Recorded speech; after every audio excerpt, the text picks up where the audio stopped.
Hello everyone, আজকে তোমাদের সাথে শেয়ার করব আমি এই সুন্দর পাখাটা কিভাবে বানিয়েছি। সেটা জানার জন্য তো তোমাদের পুরো ভিডিওটা দেখতেই হবে। আর যদি ভিডিওটা স্কিপ করে করে দেখো তাহলে কিন্তু কিছুই বুঝতে পারবে না। তোমরা প্লিজ ভিডিওটা পুরোটা দেখো, ভালো লাগলে একটা লাইক করো আর কমেন্ট করে জানিও কেমন হয়েছে। তো চলো শুরু করছি আজকের ভিডিও। তার জন্য আমি নিয়েছি দুটো কার্ডবোর্ড, আর কার্ডবোর্ডের সাইজ কিন্তু আমি নিয়েছি 18 সেমি। তোমাদের যতটুকু প্রয়োজন ততটুকু নিতে পারো, তবে বেশি বড়ও নিও না আবার বেশি ছোটও নিতে যেও না। আর নিয়েছি কাপড়ের টুকরো। কাপড়ের টুকরোটাকে আমি 9 সেমি নিয়েছি। 9 সেমি কাপড়ের টুকরোটাকে দু ভাঁজ করে তারপরে কুচি কুচি করে সেলাই করে নিচ্ছি। তো তোমরা দেখো আমি কিভাবে সেলাই করছি। আর নিয়েছি খাতার কাগজ। খাতার কাগজটাকে আমি আঠা দিয়ে এই কার্ডবোর্ডটার ওপরে লাগিয়ে নেব। আঠা দিয়ে ভালো করে খাতার কাগজটাকে আমি লাগিয়ে নিচ্ছি। আর খাতার কাগজটা সামনের দিকটাতে লাগাবো, আর ভেতরের দিকটাতে লাগানোর কোনো প্রয়োজন নেই, কারণ সেটা দেখা যাবে না। আর দেখো আমি কিভাবে আঠা লাগাচ্ছি। আমি এটাতে যেভাবে আঠা লাগাচ্ছি তারপরেরটাতেও আমি সেম একইভাবে আঠা লাগিয়ে নেব।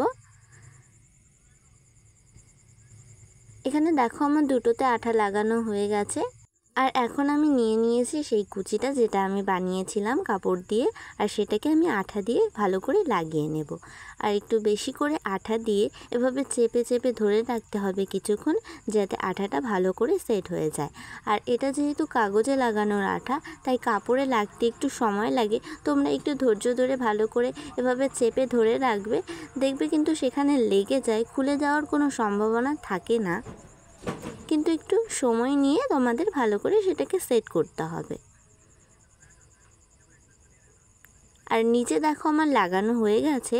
এরপরে যে ওপরে যেই কার্ডবোর্ডটা বানিয়েছি কুচিটার ওপরে আমি আবার ভালো করে লাগিয়ে নেব আঠা দিয়ে।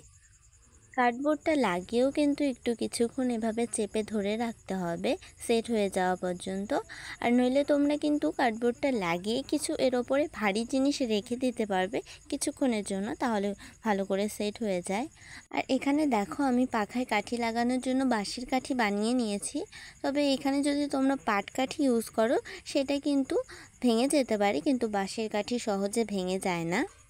আর পাখার কাঠিতে যে ঘোরানোর মতো যে গোল রাউন্ডে যেটা থাকে সেটা কিন্তু বাঁশেরও বানানো যায়, কিন্তু আমি এখানে বাঁশের বানাইনি, তবে সেটাতে অনেকটা সময় লাগতো। এখানে যে সুতোর রিল থাকে, সুতোর রিলে যে মাঝখানের গোল রাউন্ডটা থাকে সেটা কাগজেরটা, সেটাই আমি এখানে ইউজ করছি। আর সেটাতে লাল কালার দিয়ে কালার করে তার ওপরে হোয়াইট কালার নিয়ে একটু ডিজাইন করে দিচ্ছি, যাতে দেখতে ভীষণই সুন্দর লাগে। দেখো তোমরা আমি কিভাবে এখানে ডিজাইনটা করছি। আর তোমরা যারা ভিডিওটা দেখছো প্লিজ ভিডিওটা পুরোটা দেখো, ভালো লাগলে একটা লাইক করো, কমেন্ট করে জানিও কেমন হয়েছে। আর তোমরা যারা এই চ্যানেলে আমার নতুন বন্ধুরা আছো প্লিজ আমার চ্যানেলটাকে সাবস্ক্রাইব করে আমার পাশে থেকো। আমি এখানে একটা সিম্পল ডিজাইনই করে নিয়েছি। সেম একইভাবে পাখার যে কাঠিটা আছে সেটাতেও আমি সেম এরকমই ডিজাইন করে নেব।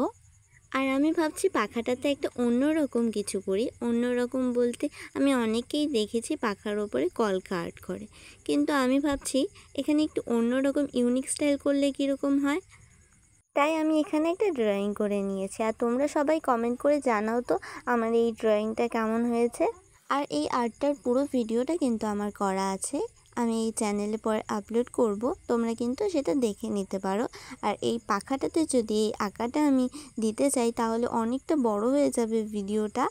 আঁকছি আর ভাবছি এক পাশটা তো এই আঁকাটা লাগাবো, আর তার উল্টো পাশটা কি করব। তাই ভাবতে ভাবতে হঠাৎ করে মাথায় এলো এই পদ্ম ফুলটার কথা। তাই পদ্ম ফুলটা এই হাত পাখাটার মাঝখানে আঁকার জন্য প্রথমে একটা আউটলাইন করে নিয়েছি, তারপরে আমি এখানে কালার করছি।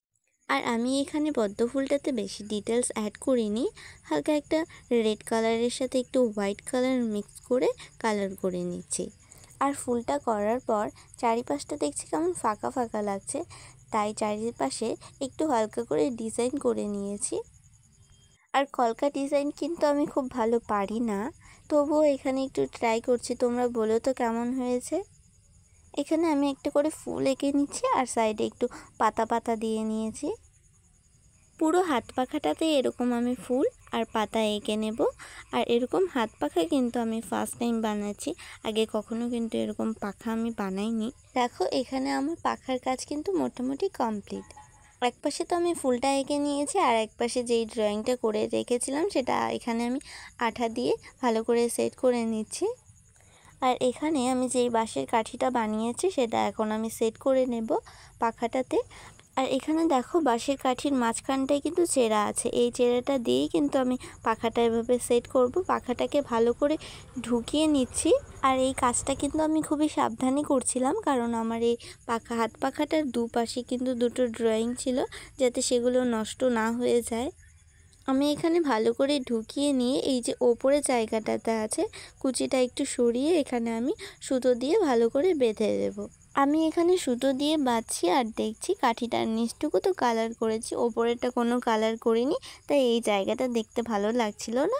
তারপরে বাঁধার পরে আমি কাঠিটাকে আবার একটু কালার করে নিয়েছি। ওপরের মতো একইভাবে নিচেও আমি সুতো দিয়ে বেঁধে নেব। তো দেখো বন্ধুরা, আমার পাখাটা কিন্তু একদমই কমপ্লিট।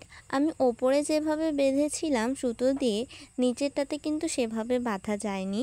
সেখানে নিচেরটাতে আমি সেলাই করে করে বেঁধে দিয়েছি। আর পাখার কাঠিটাও আমি কালার করে নিয়েছি। দেখো কালার করার পরে কতটা সুন্দর লাগছে। আমার এই হাত পাখার ভিডিওটা যদি তোমাদের একটুও ভালো লেগে থাকে, তবে তোমাদের ফ্রেন্ড অ্যান্ড ফ্যামিলির সাথে শেয়ার করে দিও। ভিডিওটা পুরোটা দেখার জন্য তোমাদের সকলকে জানাই অসংখ্য ধন্যবাদ। দেখা হচ্ছে নেক্সট ভিডিওতে। আজকের জন্য টাটা।